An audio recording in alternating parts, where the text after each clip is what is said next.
చామగడ్డ అంటే బేసిక్‌గా ఎవ్వరికి ఇష్టం ఉండదు. నాకు కూడా ఇష్టం ఉండదు. కానీ నేను చెప్పే 2 ఇంగ్రీడియెంట్స్ యాడ్ చేసి చేస్తే ప్లేట్ ఖాళీ అవ్వాల్సిందే. సో, అదేంటో చూసేద్దాం. ఫస్ట్ అయితే ప్రిపరేషన్ కోసం చామగడ్డలు బాగా వాష్ చేసి ఉడికించుకోవాలి. తర్వాత ఇవన్నీ కూడా రెడీ చేసుకోవాలి. తర్వాత కడాయి పెట్టి నూనె వేసి ఆయిల్ వేడైన తర్వాత పోపు దినుసులు వేసుకోవాలి. పోపు దినుసులు కాస్త ఎక్కువ వేసుకుంటే కూర టేస్టీగా ఉంటుంది. కట్ చేసి పెట్టుకున్న పచ్చిమిర్చి, కరివేపాకు, ఆనియన్స్ వేసి బాగా వేయించాలి.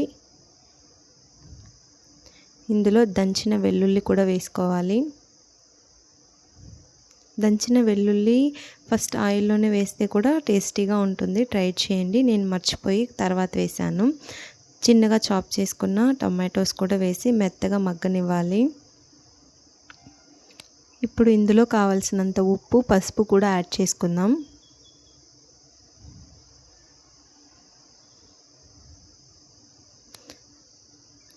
యాడ్ చేశాక బాగా కలిపి మూత పెట్టి టమాటోస్ బాగా మెత్తగా మగ్గనివ్వాలి.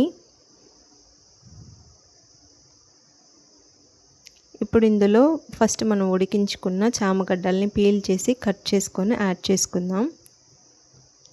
యాడ్ చేసుకున్న చామగడ్డల్ని బాగా ఆయిల్లో ఫ్రై చేసుకోవాలి. 2 ఇంగ్రీడియెంట్స్ అన్నాను కదా, అందులో ఫస్ట్ది వచ్చి ఉడికించిన పల్లీలు అన్నమాట.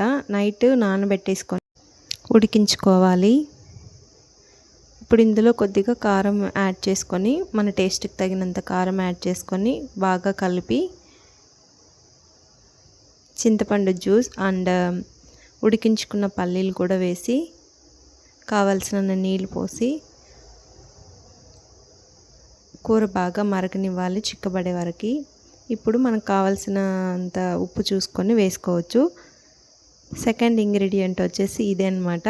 ఇది కావాలంటే స్కిప్ చేయొచ్చు, కానీ ఇది వేసుకున్నామంటే టేస్ట్ చాలా బాగుంటుంది. ఇష్టం ఉన్న వాళ్ళు వేసుకోవచ్చు. మెత్తడ్లు, ఉప్పు మెత్తడ్లు ఇందులో తోక తల కట్ చేసి బాగా వాష్ చేసి మరుగుతున్న కూరలో వేసి 10 మినిట్స్ పాటు ఉడికించుకోవాలి. అంతే అండి, సూపర్ టేస్టీ చామగడ్డ కూర రెడీ అయిపోతుంది. ఈ ఉడికించిన పల్లీలు, ఈ మెత్తడ్లు వేయడం వలన కూర చాలా టేస్టీగా ఉంటుంది. అసలు చామగడ్డ ఇష్టం లేదనే మాటే ఉండదన్నమాట. ప్లేట్ ఖాళీ అయిపోతుంది. ఒకసారి మీరు కూడా ట్రై చేసి ఎలా ఉందో చెప్పేయండి. Thanks for watching.